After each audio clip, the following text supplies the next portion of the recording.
All right, let's get right into it. Today we're looking at a short poem that honestly gets at something huge, something we've all felt. That moment when the words you prepared so perfectly just disappear, and what that silence might actually be saying. You know that feeling, don't you? You've practiced it 1,000 times in your head. The perfect thing to say, the big confession, whatever it is.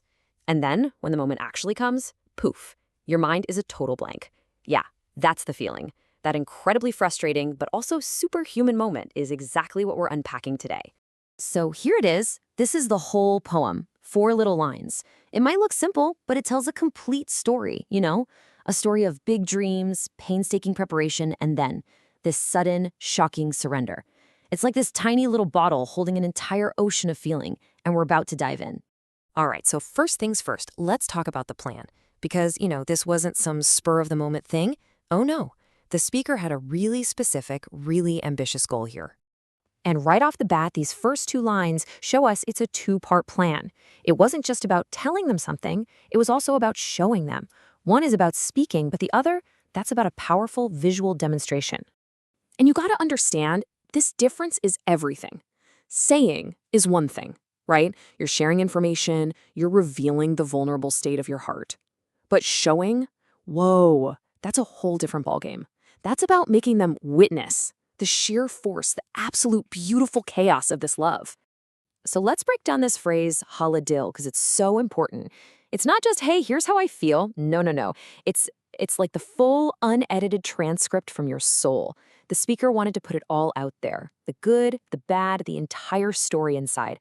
I mean, that is a level of vulnerability that's just staggering. And then you've got this word, junoon. This is not your everyday, I love you. We're talking obsession, a kind of sublime madness, a passion that just takes over everything. The speaker didn't want to just say, I love you. They wanted to show my love for you is this huge, beautiful, world-changing, kind of crazy. The stakes could not be higher. Now, you don't just walk in with a plan like that.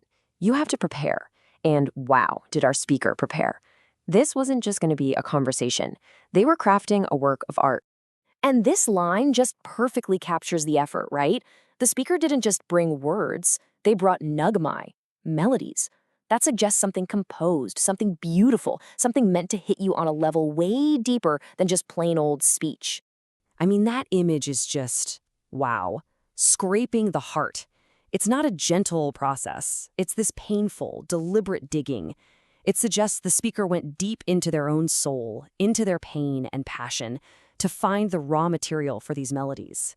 This is what an artist does. So you can see this process taking shape, right? Step 1, you're completely consumed by this passion. Step 2, you do the hard, painful work of digging into your own soul. And finally, step 3, you take all that raw feeling and shape it into something beautiful. Everything is ready. Okay, so everything is set, the stage is ready, and now we get to the turn. This is that moment where all the planning, all the preparation slams right into reality. So just to recap, the plan was in place. The melodies, crafted to perfection. The heart was totally open, ready to be laid bare. What could possibly go wrong?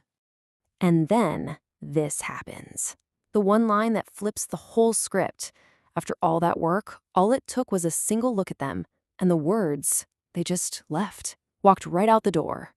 Just like that, gone. A total and complete system failure. The alfaz, the very words that were the foundation of this whole grand plan, just abandoned their post. And that's the real head-scratcher here, isn't it? How can the very person who inspired all of this also be the reason you can't say a single word about it? It feels like a total failure, but is it really? Okay, this is where we have to look at this whole thing from a different angle. What if this wasn't a failure to communicate? What if it was actually a much deeper, more honest form of communication? Just look at the difference here. The intention was to use words to describe the feeling, but the reality was that the feeling itself just took over and demonstrated its own power through silence. So think about it. The speakers set out to explain their junoon, but instead, they ended up completely embodying it. The feeling was just too big. The words, even those beautiful melodies scraped from the heart, they just weren't a big enough container. In that moment, the speaker's silent, awestruck presence became the entire message. That surrender, That was the real confession. And that, I think, is the beautiful point of it all. What the poem is saying is that some feelings, the really, really true ones, are just bigger than language. Trying to explain them with words is like trying to catch a hurricane in a teacup. The attempt is brave, but the failure is kind of the whole point. Which kind of leaves us with this final thought, right? In our world where we're always so obsessed with finding the perfect thing to say, maybe the most honest, most powerful statements we ever make are the ones that leave us totally, completely speechless. Maybe silence really is the most eloquent language we have.